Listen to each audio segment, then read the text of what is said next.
Hi.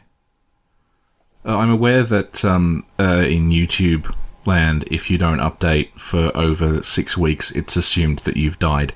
I haven't died, but basically I had a quite substantial amount of time set aside that I was going to do this in, and then several things went wrong one after the other during the time I thought I would have off from other responsibilities, and then by the time that was all dealt with, I had to go back to my other stuff again, so this is late. And also I was spending so much time apologising in the comments for not having anything up yet that that ironically was slowing me down. So prior to the Old Hunters DLC coming out, there was a popular fan theory, and it's one that I agreed with, that Laurence, the founder of the Healing Church, eventually transformed into the Chalice Dungeon boss that we know of as the Bloodletting Beast. The game never explicitly linked the two, but there was a fair amount of essentially circumstantial evidence that suggested, if Laurence is in the game, he's more likely to be the Bloodletting Beast than anything else. And I covered most of this in a video I did on the Hunter's Dream a while back. But then the DLC came out, and the DLC included a boss that is explicitly identified as being Laurence, and this boss is fought in the Hunter's Nightmare, and it looks exactly like the Cleric Beast boss that we fight at the start of the game, except that it's on fire. So what I want to look at now is, has that put the kibosh on the whole Laurence is the Bloodletting Beast thing, and we just have to accept that he's this, or is there more to it? So to begin with, I want to look at the way that the Bloodletting Beast is fought in the waking world, while the first Vicar is fought in the Hunter's Nightmare. Now, the Hunter's Nightmare, like the rest of the Dreamlands, isn't bound by the same physical rules as the waking world is. The most obvious example of this is that in order to fight Laurence, you have to retrieve Laurence's own skull and then give it to him, which is of course physically impossible. The description of the skull reads as follows. Skull of Laurence, first Vicar of the Healing Church. In reality, he became the first Cleric Beast, and his human skull only exists in the Nightmare. The skull is a symbol of Laurence's past and what he failed to protect. He is destined to seek the skull, but even if he found it, it could never restore his memories. So, in other words, it's something that never physically existed. So Laurence is fixated on losing his humanity and becoming a beast, which causes a symbol of his humanity to manifest physically in the Nightmare. In the same way that, for example, memories of the Grand Cathedral at different points in its time have manifested as two completely separate Grand Cathedrals. So basically, we can't entirely trust what we see in the Dreamlands to accurately represent what happened in the waking world. So we'll leave the Dreamlands for now and just look at the evidence that we have in the waking world.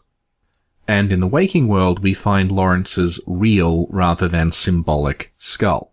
So looking at the skull, what is immediately striking about it is that it looks like a primate skull, not a canine skull. This is important because looking at the first Vicar and the Cleric Beast, their heads are very canine looking. They have a long muzzle like a wolf. So the skull we have on the altar, that is definitively Laurence's skull, doesn't match the Cleric Beast or the first Vicar. It's certainly a beast of some kind, but it doesn't look like that kind of beast. Now, there's actually a notable, I'll call it a canine primate divide. The beasts that we find will tend toward looking like either wolves, the Scourge Beasts, Amelia, the Beast-Possessed Souls, the Cleric Beast, or they'll look like a person in basically bad werewolf makeup. So that's Gascoigne, the Beast Patience, the Abhorrent Beast, and of course the Bloodletting Beast. So the skull looks more like it belongs to the latter group than it does the former. So to recap the arguments around the Bloodletting Beast that I made in the original video, when we first encounter the Bloodletting Beast in the Chalices, he has a large wound on his head that roughly, if not exactly, corresponds to the fracture that we find in Laurence's skull. The next time we encounter the Bloodletting Beast, the head has been removed entirely, which means that its skull is missing. The second form of the Bloodletting Beast is also fought directly before Queen Yharnam, and its Japanese name is Kemenochi no Aruji, which translates to Lord of the Beast Blood. Taken together, that makes the bloodletting beast seem like it's supposed to be a significant point in the story, although it's never explained. And of course, Laurence is a former Bergenworth scholar who brought the blood to Yharnam to begin with, so he would know about the underground labyrinth, and Lord of the Beast Blood is a fitting title for him. So, while none of this is explicit, it does suggest that, okay, if the skull is going to come from anything in the game, the bloodletting beast is the most likely candidate. So the bloodletting beast, probably Laurence. The skull's not a perfect match for the bloodletting beast because the snout protrudes slightly too far. Although keep in mind that once you add layers of muscle and skin and cartilage and hair to that skull, the face would become flatter. You can see this if you look at ape skulls versus ape faces. So it's not a perfect match, but the fact that we have this roughly primate creature with a gash in its head and then a skull that has a fracture in the same place that looks like it's from a primate, then we find out the creature's head was removed.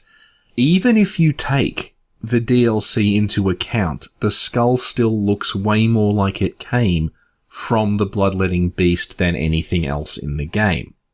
But then there's this boss in the nightmare that is explicitly identified as Laurence, and the skull really doesn't look like it came from that.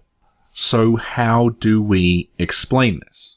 So to start with, we know that the form that your consciousness takes in the Dreamlands doesn't have to correspond one-to-one with your physical body. A good example is Mikolash. Mikolash's physical body is a mummified corpse, and we actually have no idea how long he's been dead for, but he is alive and well and no worse for wear, physically anyway, in the Dreamlands. There's also Maria. We're told that Maria threw her Rakuyo away in the fishing hamlet, but when we face her in the nightmare, she's still using it. The strangest case is probably Volta. Volta's form in the Dreamlands can change. If you summon him prior to his death, we get the version of Volta that we meet in the Forbidden Woods, where he's basically falling apart physically and psychologically, and he wears the Master's Iron Helm. If we complete Volta's questline and allow him to die, we can still summon him, but when we do so, he appears to be in his prime again. He looks to be a younger, healthier man. Interesting because by completing Volta's quest, he tells you that this was my last, most pressing task. As if the difference comes down to whether or not he is burdened with the task of being Master of the League.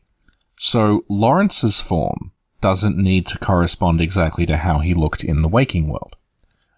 What's significant about Laurence's form here isn't just that it's modelled on a cleric beast, it's the flames. Nightmare Laurence, the first vicar, whatever you want to call it, has not been set on fire. He's not burning from the outside. The heat is coming from inside of him and it's escaping through holes in his skin. It actually gets brighter and more intense when he wakes up from his slumber, and it looks very much like the fire is actually his blood, which it makes clear when you get him down to a certain health level, he will fall in half, and he will start bleeding and vomiting out this lava as if it's a bodily fluid. Now, beasts have an instinctive fear of fire. It's well-founded because beasts take extra damage from fire. There are some beasts that can manipulate fire in a way that looks like Dark Souls-style pyromancy. The beast-possessed soul is one, the Lauren cleric is another. There's also the silver beasts who, while they can't create fire, they can use burning sticks to breathe out clouds of flame like a magician. The thing about Laurence, though, is that he's different in that the flames are consuming him, and that's not something we see in any beasts. The closest thing we see to it is the Watchdog of the Old Lords, which mechanically is a beast, but it seems like it's a strange animal that the Pthumerians kept, not someone who transformed. Transformed beasts tend to keep human characteristics of some kind, while the Watchdog looks like it was always a quadruped canine. So it's odd that Laurence would become the fire equivalent of Paarl. So I think we have to take the flames here, like the skull, as a symbolic thing that the nightmare has reified, rather than a recreation of real-world flames. The argument's been put forward that Laurence is on fire here because he died burning, possibly during the burning of Old Yharnam, and I'm sympathetic toward that, although I'm not sure how the timeline of Old Yharnam actually works. The problem is, though, is again that the fire is internal. He hasn't been set on fire, his body has turned to fire. So what I would suggest here is that the form Laurence takes in the nightmare is a reflection of his experiences with the old blood rather than a recreation of anything physical, and that the bloodletting beast is his physical body left behind in the waking world. In the same way that Laurence's past as a human with human memories that he fails to hold on to manifests in the nightmare as a physical skull that we can carry around with us, the pain and horror that Laurence felt as he realized that this blood was tearing his body apart makes his, I guess, consciousness manifest as a beast possessed by burning blood. This might actually be why the bloodletting beast ended up being called the bloodletting beast, because it's trying to convey that Laurence is trying to either halt or reverse his condition through bloodletting, getting this old blood out of his system. The description of the bloodletter weapon that we get in the DLC from Brador even says that bloodletting was believed, probably incorrectly, to be the only effective means of expelling tainted blood. So, if the bloodletting beast is Laurence, then Laurence is already dead. The skulls in the cathedral and the headless version that's moving around in Thumro Ihil, that's not actually the bloodletting beast, really. That's the bloodletting beast's corpse functioning as the host to this massive parasite. So we can say that Laurence died in the waking world as the bloodletting beast, then his consciousness was reborn in the nightmare as the first vicar, thus explaining how there can be two of him. As to why Laurence in the nightmare looks like a cleric beast, Laurence's skull states that Laurence became the first cleric beast, and the boss we fight is literally the same model as the cleric beast boss in the game, right down to having nails on its leg in the same spot. Now, prior to the DLC, I had assumed that cleric beast just meant a beast who used to be a cleric. So the one that we fight on the bridge was just an anonymous cleric who transformed, while Gascoigne and Amelia are cleric beasts, but we know their proper names. So it's not like there's a specific thing called a cleric beast, it's just a beast that is a cleric. Then the DLC shows up, and between Laurence's skull, the first Vicar boss fight, and Brador's hat, it starts suggesting that cleric beast is actually a singular kind of beast that clerics turn into. Now, there might be something in that, because if you look at Amelia, if you look at the Cleric Beast boss and what's left of the beast Brador killed, they don't look identical, but they have horns, they have whitish-grey fur. Amelia and the Cleric Beast both have canine skull shapes. It's impossible to tell with Brador because it's only the scalp of the creature. So it could be that there were common traits to the beasts that clerics turned into for whatever reason, even though each beast ultimately looked unique. So I think that, like the skull and like the burning blood, the form that Laurence has taken is symbolic. His life is essentially defined by the failure of the healing church, so his consciousness has taken on a form that embodies his failure. He becomes a cleric beast filled with burning blood that's desperate to recover its lost humanity. You can make this argument for a lot of things, actually, in the Hunter's Nightmare. Ludwig, for example. Ludwig's beast form is completely unlike anything else we've seen. Not only is it equine, but it has an additional mouth, and it almost seems to be two different creatures that have been fused together, which is not something that we see in the beasts that we run into in the waking world. And one of the things that I've stressed about the Hunter's Nightmare when I've talked about it is that it looks like it's been specifically patterned on depictions of Buddhist hell. And in one of the Buddhist hells, sinners are tortured by a horse-headed monster. So if Ludwig is weighed down by all of the people that he killed and tortured as a hunter, that could explain why he takes the form of this monstrous horse. It could also explain the Orphan of Kos. The orphan that we run into is an adult, but for some reason is still attached to a placenta and inside his mother's body. This makes very little rational sense. But you could say that the orphan dies. It never has a chance to grow. Then its consciousness survives in the dreamlands, and over time it grows to adulthood, but remains essentially trapped within its mother's body because it was never properly born. But this whole train of thought is leading me to another point, which is... So prior to the DLC, I had a pretty simple explanation of what was happening with all these things in the Dreamlands. And that was that the Dreamlands were another dimension that you could travel to and from, but was also home to various creatures which I assumed were just native life forms. So things like crawlers, the giant lost children, the silver beasts, the amygdala, etc. were the natural fauna of this world, probably left over from Laurence. So characters like Mikolash and Edgar, and enemies like the slime scholars had been brought there from outside. And I stressed this very heavily in the previous episode I did on the Hunter's Dream, and the reason I was doing that is because a lot of people were assuming that the game worked basically like Inception, and we were inside actual dreams that people were having. And then the Hunter's Nightmare showed up and ruined everything.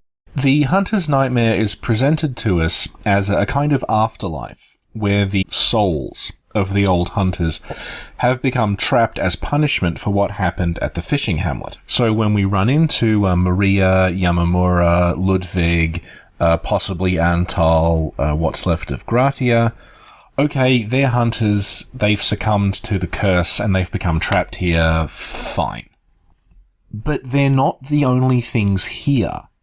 And there are things that we run into in the Hunter's Nightmare that we recognize as native to the waking world, but at the same time shouldn't really be here, if we're using that old model of how the Dreamlands worked. Now, there are some concessions we can make that explain how some of these things got here. For example, there's an eye collector right before Ludwig. The eye collector is not a hunter, but if she's collecting eyes, then she probably picked up a blood-drunk eye and ended up here the same way that we did. There's also crows nearby. Crows eat eyes. Maybe they ate a blood-drunk eye and got snatched out of the sky by an amygdala. Okay. Then there's beast patients. The beast patients aren't hunters, but if you watch the introductory cinematic of the game, you can see that some people who are partially transformed into beasts have the blood-drunk eye. So, okay, maybe these are people who got blood-drunk and they turned into beasts and then they got grabbed and sent to the nightmare. Then there are members of the Healing Church who don't seem to be blood-drunk, but okay. Maybe the Healing Church intentionally sends people into the nightmare to make sure no one gets to the hamlet. As you can see, the excuses are getting more and more tenuous. Then we hit the research hall and it becomes impossible to keep making excuses. There are the research hall patients, there's the living failures, and there's Adeline.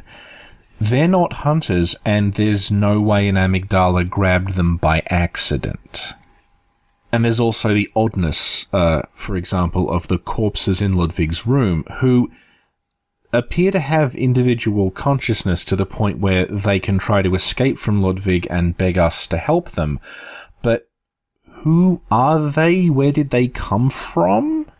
Okay, they could be people that he killed, but the nightmare explicitly grows from the fishing hamlet and it's connected to the hunters. Not everyone ends up here, so why are they here?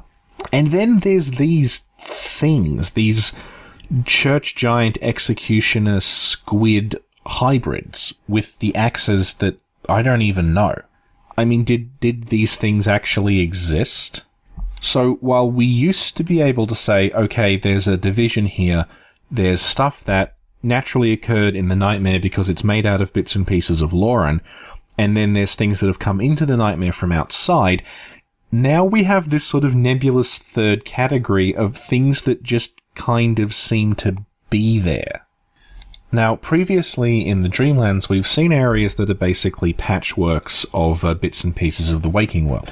The most obvious being the Hunter's Nightmare itself, which has two copies of the same building existing within walking distance of each other.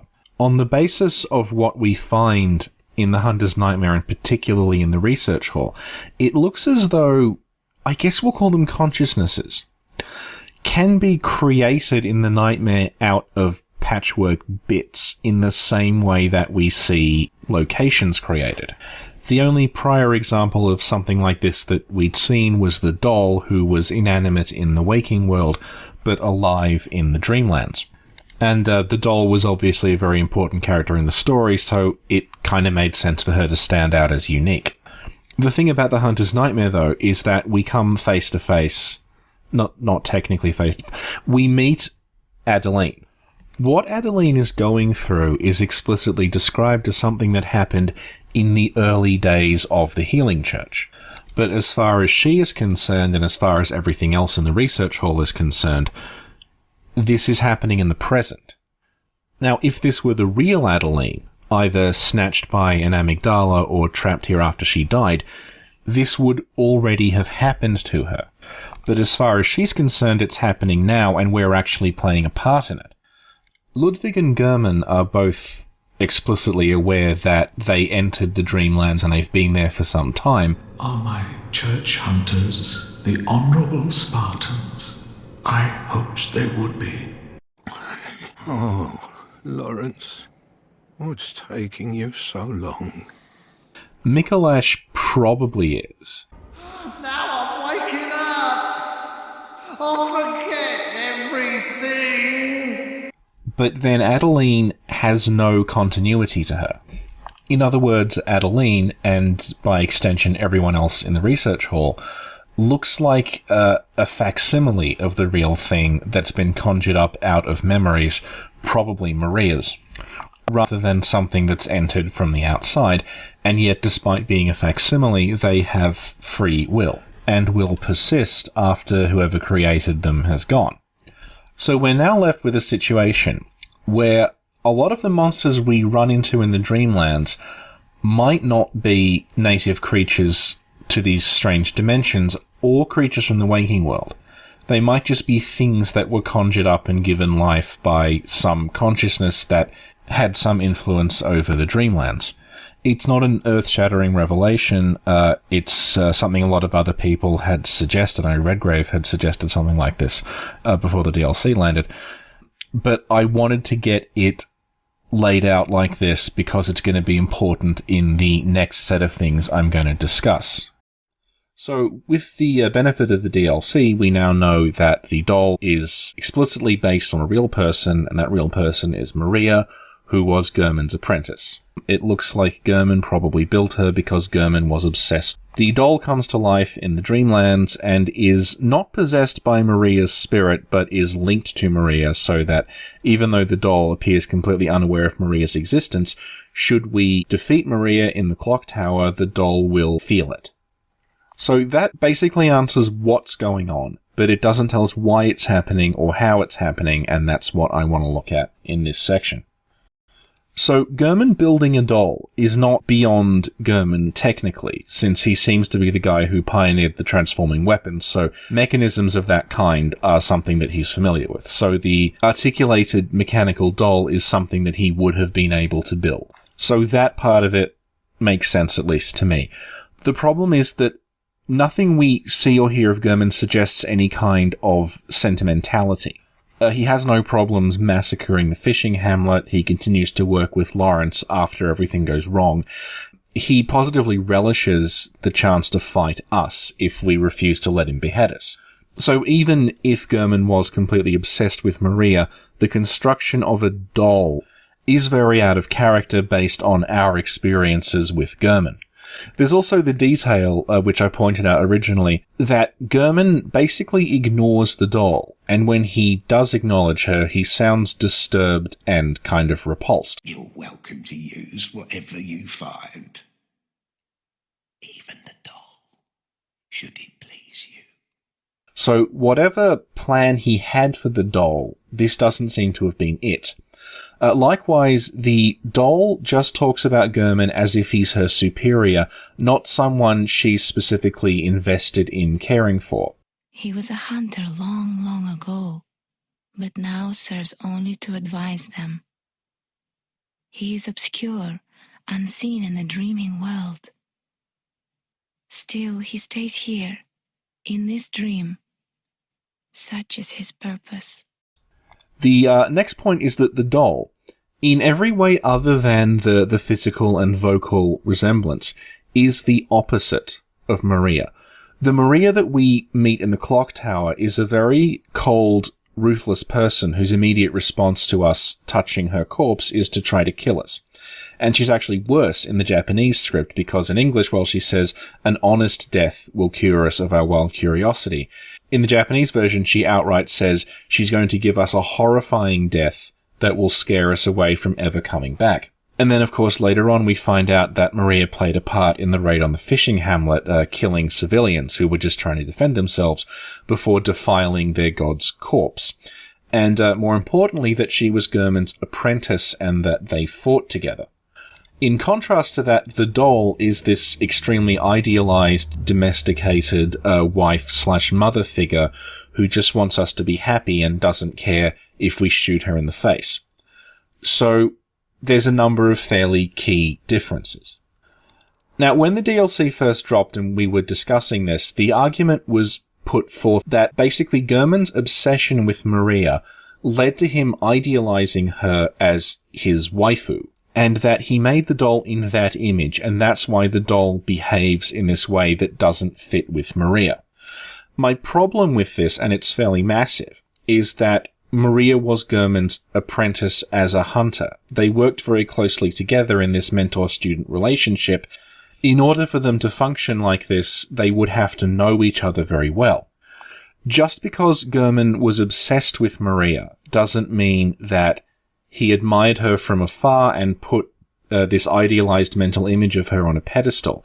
The exact nature of the relationship isn't that well communicated, which the way it's written actually makes it seem quite one-sided. It says that Maria had great admiration for Gurman, unaware of his curious mania. The reference to curious mania hints at his obsession with her, but it's not very clear because curious mania is a very weird turn of phrase. So while the game points toward Gurman having this obsession with Maria, it doesn't point toward him having the doll as a mental image of her. Also, keep in mind that Gurman doesn't actually like the doll. If the doll represented some sort of idealized partner, you'd think he would at least acknowledge her, but they never actually seem to spend any time together in the hunter's dream. So the fact Gurman was obsessed doesn't mean the obsession took the form of some sort of sexual desire and that he wanted to retire with Maria and form a little nuclear family unit where he doted on her.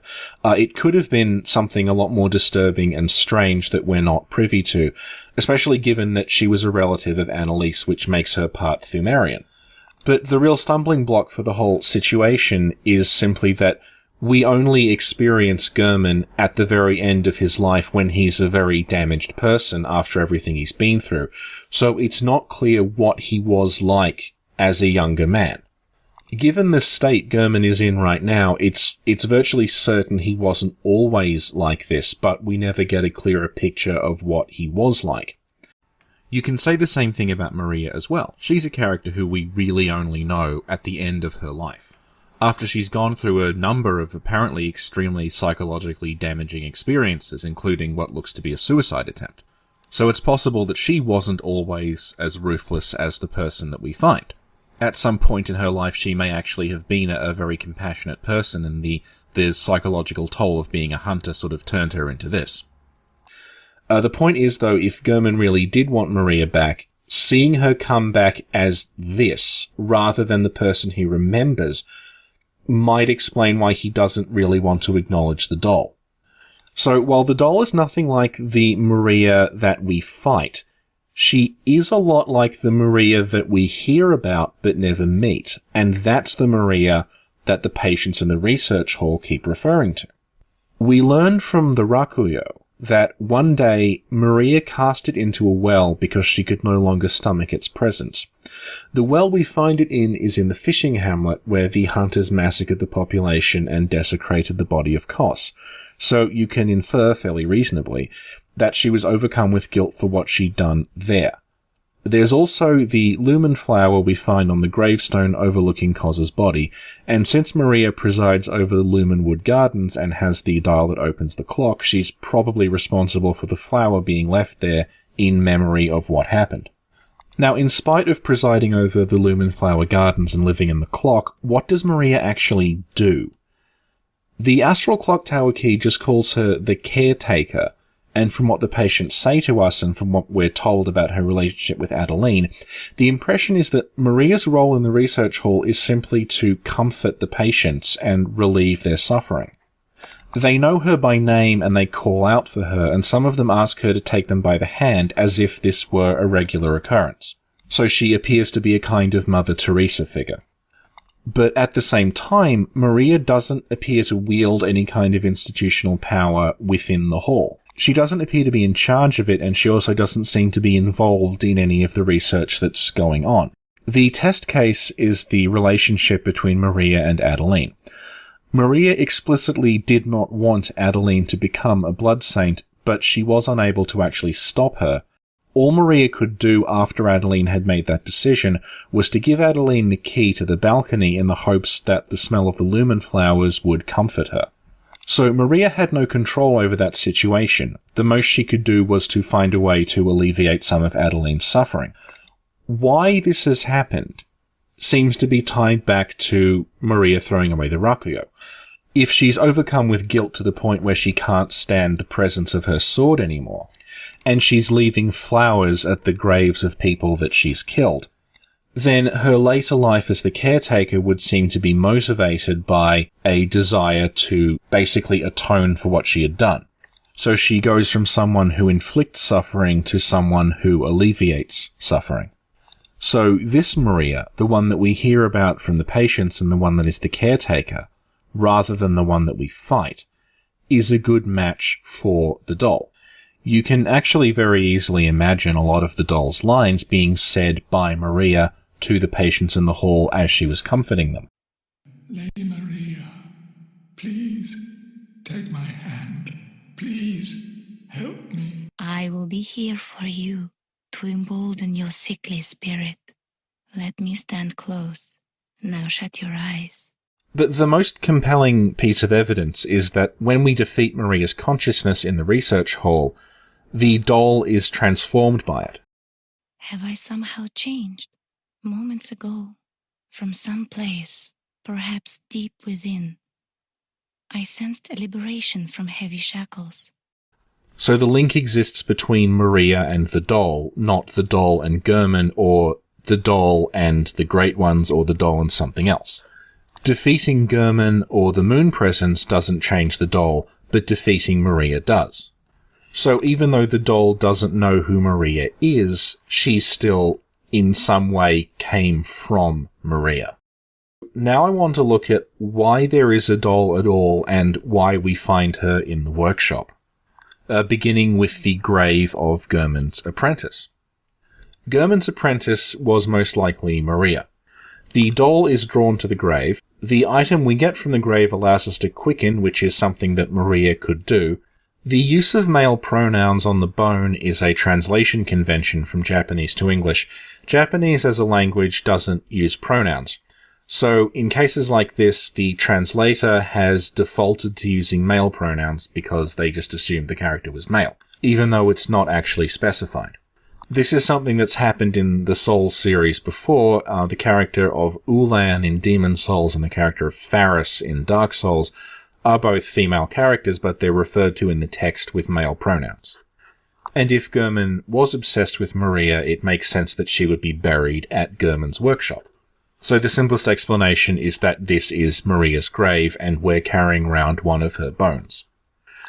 As for how Maria died, we're told that Maria made her home behind the giant star-interpreting clock, which implies she wasn't hanging out at the workshop with Gurman during the research hall phase of her life. And it also explains why her area of the Dreamlands is modelled on the clock tower rather than another version of the Hunter's Dream. So in other words, Gurman and Maria seem to have been separated for some time before Maria actually died. The state that we find Maria in the Hunter's Nightmare looks a lot like suicide. She's in a locked room, her throat's been slit, and as I've brought up before, she seems to be someone who was overcome with guilt. On the table next to her is a photograph that some people have tried to figure out what's actually in the frame. I can sometimes make out figures in it, and sometimes I can't. I think it's like a Rorschach test thing. There's a photograph missing from the hunter's dream above the fireplace. So it looks like Maria took that with her to the research hall as a memento of her time with Gurman. This isn't the only memento in the situation, though. In the abandoned old workshop, we find a hair ornament. The doll reacts to the hair ornament when we give it to her, but the hair ornament doesn't seem to be the doll's. The description doesn't mention the doll, it's not found with the doll's set, the doll herself isn't wearing it, and the doll doesn't recognize it, although she can feel a connection to it. It also specifies that it would look good against grey hair. So, this is probably Maria's hair ornament, that either she left here as a memento to Gurman in the same way that she took a photograph, or else Gurman removed it from her body before she was buried. So I'm going to assume that what happened was Maria left the workshop, went to the research hall, lived in the research hall for some time, then she killed herself in the hall and her body was taken back to the workshop where it was buried. Given that her grave is in the same place in both the waking world and the dreamlands, this probably happened prior to the creation of the Hunter's Dream. The problem with assuming her waking world death mirrors her appearance in the dreamlands, though, is that when we find her in the dreamlands, she's wearing her old hunter set and she's got her rakuyo again. While she might have kept wearing the hunter set, she really shouldn't still have the rakuyo. Although, if consciousnesses are shaping how they appear in the dreamlands, then Maria appearing in the dreamlands as her old self, the self she tried to basically repress by becoming this healer, it could just be that that's still how she sees herself. I mean, if the nightmare can create two cathedrals, it can create an extra rakuyo. And on the subject of the clothes, the set that the doll wears isn't some random Yharnam set. It's actually pretty closely patterned on what Maria wore as a hunter, so this might actually be what Maria wore when she worked in the research hall. Maria's set comes from Canehurst, and we only really find out what the Canehurst knights and nobility wore. So what we know as the doll set could be what women of a lower class in Canehurst wore. Although, to throw a spanner in the works again, the description of the doll's set makes it seem very much like the set was made by whoever made the doll. This weirdly implies Gurman is a fashion designer. So I think it's more likely that he just copied Maria's existing clothing. But why is there a doll at all other than Gurman was obsessed? We read a lot about how much care and attention was lavished on the doll, but the only hint we get as to why she was built comes from the Tearstone gem. This blood gem is a quiet but unfaltering friend that continually restores HP, the life essence of a hunter. Perhaps the doll's creator had wished for just such a friend, albeit in vain. Now again, there is some ambiguous sentence structure here, so I'll try to clear it up. When the text describes the gem as a quiet but unfaltering friend and then later says the doll's creator had wished for such a friend, it is referring back to the gem. It's not saying the doll's creator was lonely and wished for a friend. It's saying that the gem contains within it what the doll's creator wished in vain would reside within the doll. The Japanese is a lot clearer. A more literal translation of the line would be something like, perhaps this is the essence which the doll's creator hoped in vain that she would possess. So we learned two things from this. Firstly, the doll was created with a purpose in mind, and that purpose was, roughly, to provide support and encouragement. So even before she came to life and began to care for us, she was designed to be a carer. The second thing we find out is that, for some unspecified reason, the doll never fulfilled her intended purpose. She was supposed to provide healing and support, but she didn't, and that's presumably why we find her abandoned in the old workshop with all the other junk. Aggravatingly, the doll's purpose is still couched in very vague language. The talk of her as an unfaltering friend who provides comfort to hunters doesn't give us the specifics of what her actual functions were intended to be. In the Dreamlands, she literally does make us stronger, and the tear gem literally does heal our wounds, whereas in the waking world, the doll is simply a limp doll whose finger sometimes twitches. So, given that Gurman outright tells us that hunters used blood to enhance their weapons and flesh, then constructing something with the purpose of channeling blood into something that makes you stronger, that's not entirely out of the question. She'd basically be a humanoid version of the Blood Gem Workshop tool. But even if they had planned that and it didn't work out, it doesn't explain why it's a doll and why it's a doll based on Maria. If the support she's supposed to offer is of a more abstract sort, though, it could simply mean that the doll was meant to fill the void that Maria left by providing something to remember her by. So if Maria's death somehow broke Gurman psychologically and the doll was an attempt to replace her, that also didn't work. So Gurman wasn't comforted by the doll in the waking world and doesn't appear to be comforted by her in the Dreamlands either.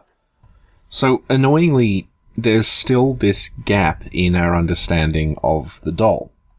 There are parameters in which an explanation of the doll has to reasonably fit, but the parameters themselves are so wide that you could kind of come up with anything and we could be here all night.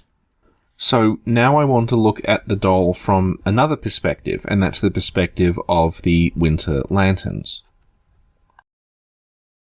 So to begin with a clarification, Winter Lanterns are very specifically dolls. They're not a monster that happens to be in the doll's clothing, and you can see this if you look at their fingers. The fingers are very clearly jointed, like the doll's fingers. Although, curiously, they don't have feet. They just have masses of tentacle that are roughly foot-shaped.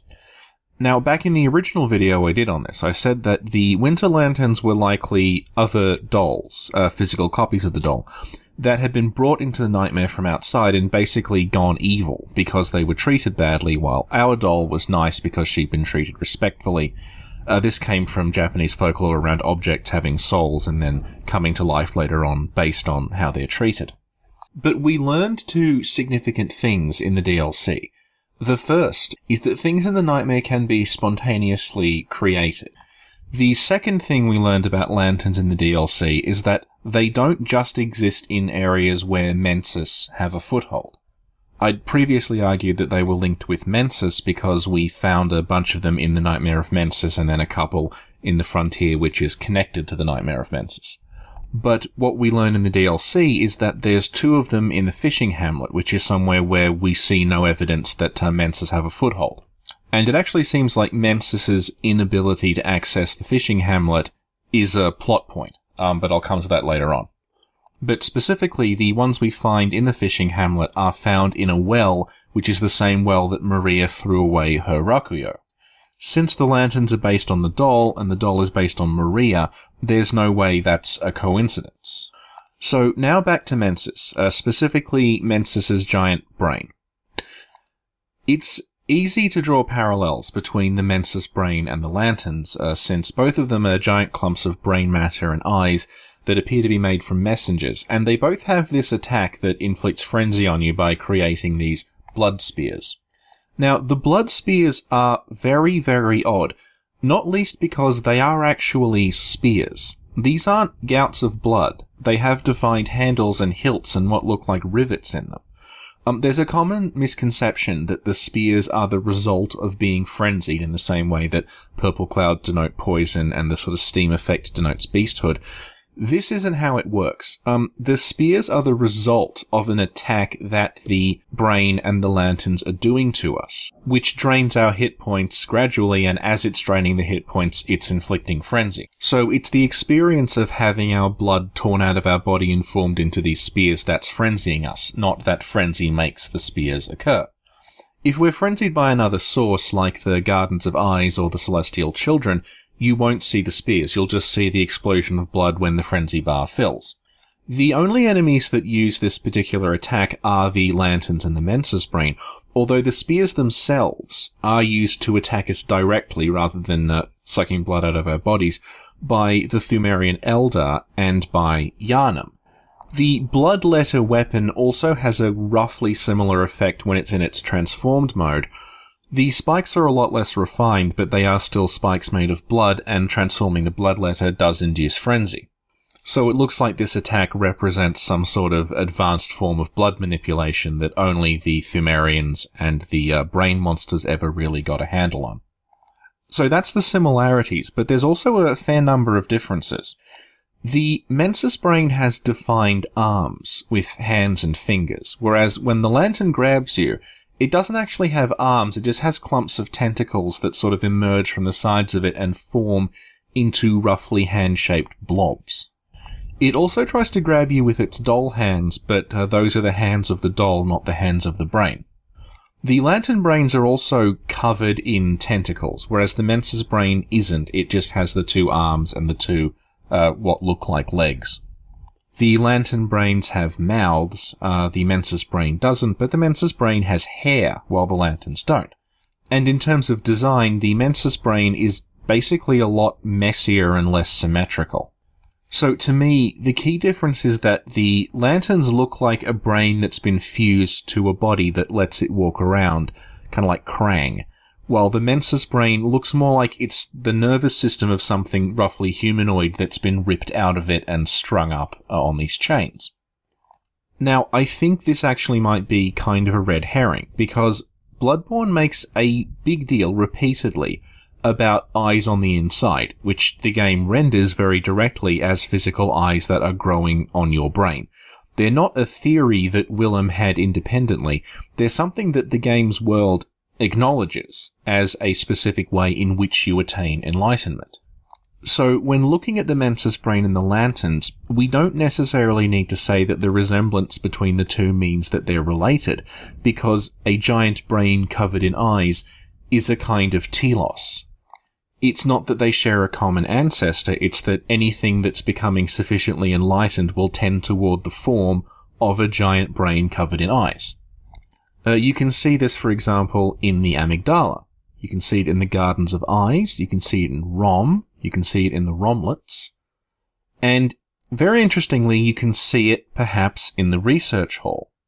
What lanterns have more in common with than any other enemy in the game, I would argue, is the research hall patients. The patients are humanoids with gigantic swollen pulsing brains, and if you removed the wrap, you could potentially see something very much like a winter lantern underneath. We also find patients whose bodies have atrophied and been absorbed into their heads, and those patients have the ability to extrude tentacles from their bodies, and also to latch onto you and bite you in the same way that the lantern does. Some of them can even inflict frenzy on you, although it's not in the form of the blood spike attack, but it's still frenzy. The lanterns also make a sound, not the singing, but they make a sound as their brains pulsate. I think that might be the sticky sound that the hall patients talk about. We certainly hear something very similar when Adeline's brain pulses after being given brain fluid.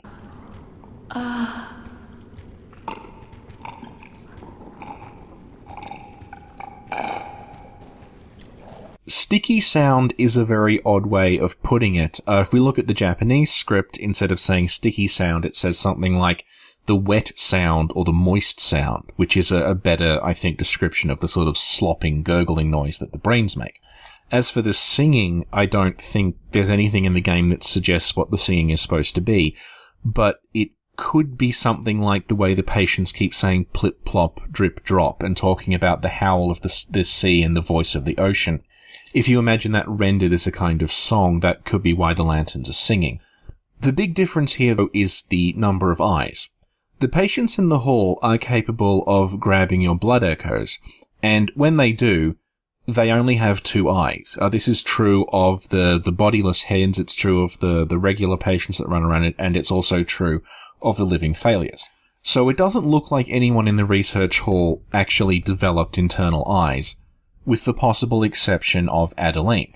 Adeline can't take our blood echoes, so we can't say for certain how many eyes she has, but the brain fluid we give her is described as the initial makings of internal eyes, and she's the only subject of the hall whose experience seems to have led anywhere.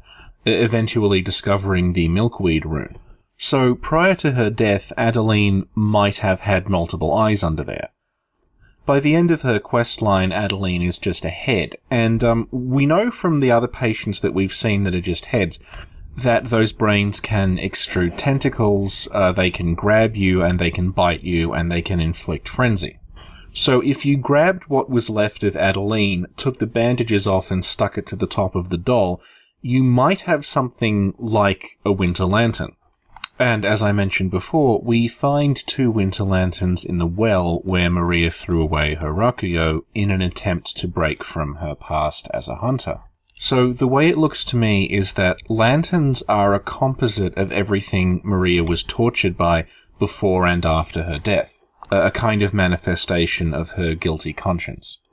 So they combine the doll, which is this creepy attempt to replace her, with the atrocities that she watched happen passively in the research hall, and possibly also this Fumarian or Canehurst heritage in the form of the blood manipulation attack, which is something she seems to want to distance herself from. So in the same way that there are these beasts, and there are these corpses, and there are these, whatever these are, that seem to be created out of memories and out of feelings of the people that are trapped here in the same way that the architecture is, it looks like Maria's kind of contribution is the lanterns.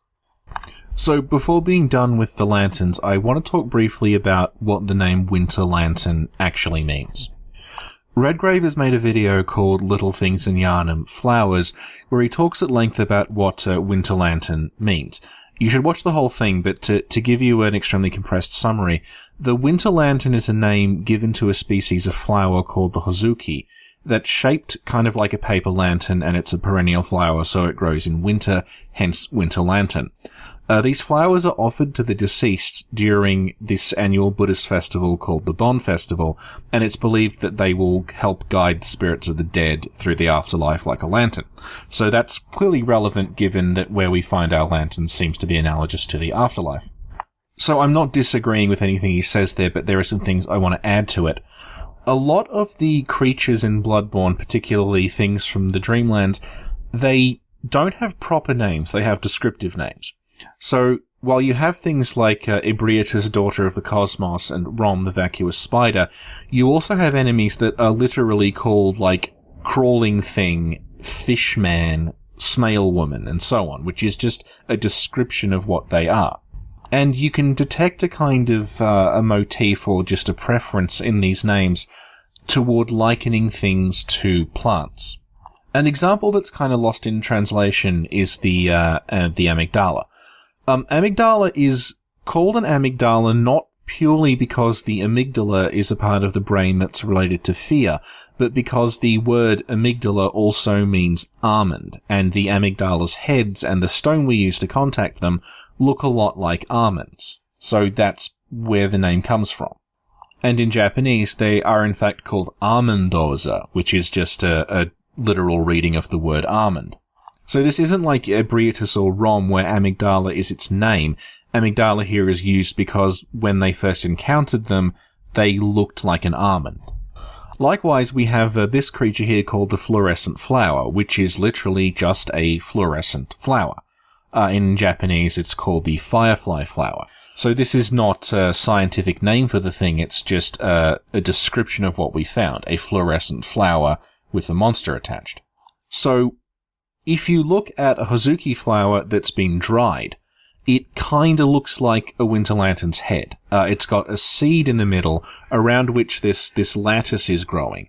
So you can kind of liken the look of it to a human head that's been consumed by this weird sort of irregularly patterned brain tissue. So on top of the symbolism involved in the Bon Festival, I'd say the name also suggests that it's just meant to look a bit like a Hazuki flower.